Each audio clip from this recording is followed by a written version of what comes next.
भैरव का शाब्दिक अर्थ है जो देखने में भयंकर हो, भय से रक्षा करने वाला।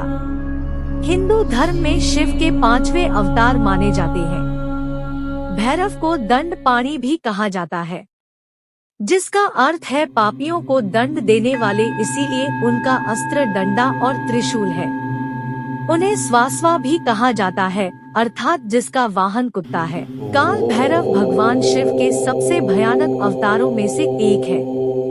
बाबा काल भैरव की पूजा भारत समेत श्रीलंका, नेपाल, तिब्बत आदि दुनिया के तमाम स्थानों पर होती है। अलग अलग स्थानों पर उन्हें अलग अलग नामों से पूजा जाता है। महाराष्ट्र में खंडोबा के नाम से पूजा अर्चना होती है।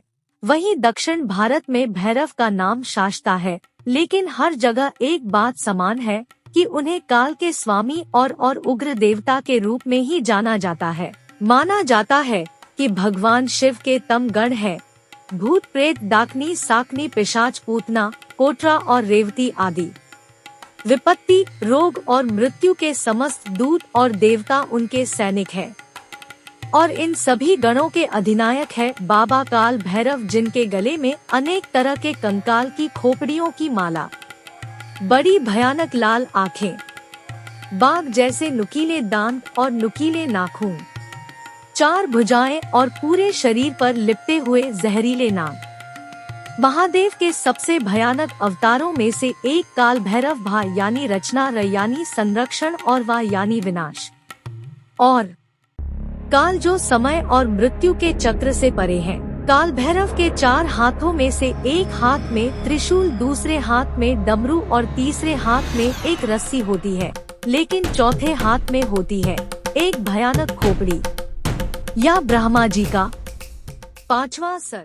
ये वो कहानी है जो जुड़ी है काल भैरव के जन्म से। शिव पुराण में उल्लेख मिलता है, एक बार ब्रह्मा जी और विष्णु जी के बीच इस बात पर बहस शुरू हो गई कि इस देवलोक में सर्वश्रेष्ठ कौन है। बहस होते होते बात इतनी ज्यादा बढ़ गई कि ब्रह्मा जी और विष्णु के बीच युद्ध छिड़ गया। जब देवताओं ने यह देखा तो वह चिंता में पड़ गए और सोचने लगे, अगर इस देवलोक में युद्ध हुआ तो सारी सृष्टि नाश हो सकती है। इस समस्या को सुलझाने के लिए वह शिवजी के पास पहुँचे और उनसे मदद मांगी। शिवजी जो ये सब पहले से ही जानते थे, देवताओं के साथ चलने को तैयार हो गए। वो युद्ध के स्थान पर पहुँचे तो उन्होंने देखा दोनों के बीच बहुत भयानक युद्ध छिड़ा था। ब्रह्मा जी और विष्णु जी के अस्त्रों से आग निकल रही थी, जिससे तीनों लोग जलकर खाक हो सकते थे। शिवजी अंतर्ध्यान हो गए और उन्होंने एक बड़े से आग के स्तंभ का रूप ले लिया। अस्त्रों की सारी अग्नि इस स्तंभ में समा गई। ब्रह्मा जी और विष्णु जी ने जब इस आग के स्तंभ को देखा तो वह हैरान हो गए। वे दोनों स्तंभ के छोर को ढूंढने लगे ताकि यह फैसला हो सके कि दोनों में सर्वश्रेष्ठ कौन है। ब्रह्मा जी हंस के रूप में ऊपर की ओर गए और विष्णु जी 12 रूप लेकर निचला छोर को ढूंढने चले गए। बहुत देर तक खोजने के बाद भी उन्हें दूर दूर तक अग्नि स्तंभ का छोर नहीं दिख रहा था। दोनों भगवान जी ने बहुत मेहनत की, लेकिन दोनों उस अग्नि स्तंभ के आखिरी छोर का पता नहीं कर पाए। जब विष्णु जी थक हार कर वापस आ गए, लेकिन जब ब्रह्मा जी लौटे तो उन्होंने झूठ कह दिया कि उन्होंने स्तंभ का ऊपरी छोर ढूंढ लिया है, और विष्णु भगवान जी ने अपनी हार स्वीकार कर ली और ब्रह्मा जी के सामने सर झुकाकर खड़े हो गए। तब शिवजी अपने रुद्र रूप में आए। वो ब्रह्मा जी के कहे हुए झूठ से क्रोधित हो गए। शिवजी ने ब्रह्मा जी का अहंकार तोड़ने के लिए अपने भावों के बीच से प्रचंडकाय काया प्रकट हुई एक रौद्र अवतार की उत्पत्ति की। काल भैरव का रूप विकराल, भीषण, भयानक और बहुत डरावना था। उन्होंने भगवान शिवजी के आदेश पर अपनी तलवार निकाली और ब्रह्मा जी का एक सर काट दिया। वो सर जिसके मुख से झूठे शब्द निकले थे। ब्रह्मादेव जी का संतुलन बिगड़ गया और वो काल भैरव के चरणों में आ गिरे। ब्रह्मादेव जी एक परम पूज्य ब्राह्मण थे और इसलिए काल भैरव पर ब्रह्महत्या का पाप उनके सिर पर चढ़ गया और ब्रह्मदेव जी का वो कटा हुआ सर काल भैरव के हाथ में चिपक गया, जिसे ब्रह्मकपाल कहा जाता है। ब्रह्मदेव की हत्या के पाप से मुक्त होने के लिए काल भैरव अलग अलग अनेक तीर्थ स्थानों पर गए, लेकिन उन्हें कहीं भी मुक्ति नहीं मिली। आखिर में वे काशी पहुँचे।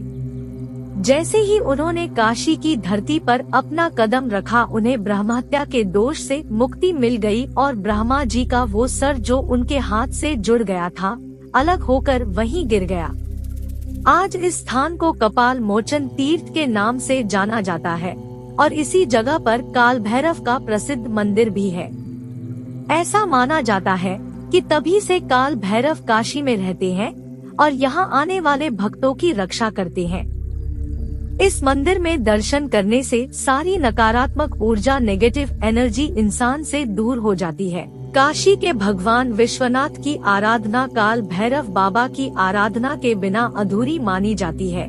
मान्यताओं के अनुसार काशी जाने वाले लोगों को सबसे पहले इस मंदिर में जाकर काल भैरव के दर्शन करने होते हैं और काल भैरव से काशी में प्रवेश करने की आज्ञा लेनी होती है। तब से काल भैरव काशी में ही स्थापित हो गए और शहर कोतवाल कहलाने लगे। उपासना की दृष्टि से भैरवनाथ एक दयालु और शीघ्र प्रसन्न होने वाले देवता है तथा उज्जैन में भैरव बाबा की जागृत प्रतिमा है जो मदिरा पान करती है। काशी में यमदूतों के आने की भी मनाही है और काशी में बुरी शक्तियां काल भैरव बाबा की वजह से रुक ही नहीं सकती, क्योंकि यहाँ काल भैरव का वास है। यहाँ पर मरने वाले लोगों का न्याय काल भैरव ही करते हैं। काशी के साथ साथ काल भैरव प्रसिद्ध शक्तिपीठों की भी रक्षा करते हैं। जब देवी सती के शरीर के टुकड़ों से शक्तिपीठों का निर्माण हुआ था, तब शिवजी ने भैरव अवतार में इनकी रक्षा करने का प्रण लिया था। हर शक्तिपीठ के साथ एक भैरव का मंदिर स्थापित किया गया है, जिनकी आज्ञा के बिना कोई शक्तिपीठ तक पहुंच भी नहीं सकता।